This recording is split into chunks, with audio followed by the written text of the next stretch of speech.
Nwunye gọvanọ steeti abụ Anambra bụ Odoziakụ Nonye Soludo agwụgwọ ndị ntorobịa ka ha ghara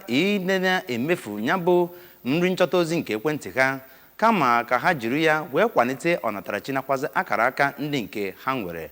Nke a bụzi nke o kwupụtara n'ụzọ pụrụ iche n'okwu ọ gwara ndị ntorobịa na ya bụ mmemme bụ nke eji wee duo ndị ntorobịa karịrị 176 ụlọ bụ ndị nke nyere ọzụzụ n'ọrụ aka dịgasị iche iche site n'aka otu abụghị nke gọọmenti ka akpọrọ Dalchi Foundation, ma bụrụ na ya bụ mmemme ịkụzi nkụzi n'ọrụ aka dị iche iche nke achịkọbara n'Ụmụeze Isuọfịa n'okpuru ime obodo Agụata n'ime steeti a.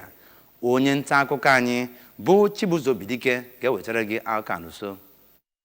Otu Dalchi Foundation Skill Acquisition Center bụ ebe ewubere iji wee zụọ nakwa kwado ọtụtụ ụmụ ntorobịa ma ụfọdụ ọ na-enweghị ka ọra ha ya nakwa ndị ike dị n'obi nakwa ụmụ nwanyị ka ha wee zụkwuo ọtụtụ ndị ọzọ ndị nọ mgbe a na-ahafenye akụrụngwa ha ga-eji bido ọrụ bụ ndị gụnyere onye wubere otu foundation ahụ bụ injinia Emeka Ezenwanne, onye kọmishọna n'afọ maka mwulite ndị ntorobịa bụ Maazị Patrick Aghamba nakwa ogbo ya nke na-afụ maka ahụike bụ dọkịnta Afamobidike ya nakwazi nwunye aka na-achị steeti a bụ Oriakụ Nonye Soludo. Oriakụ Soludo kenere Dalchi Foundation maka nkwado ha na-enye gọọmenti steeti a iji wee mejupụta ebumnobi ha ma kwuo na ọ bụ nke ga-enye ụmụ ntorobịa ọdịnihu dị mma n'oge ọ na-agụpụta amụma nke otu ahụ ji. Injinia Ezenwanne nọrọ kwuo na foundation ahụ bụ etu ezinụlọ ya si ekene Chineke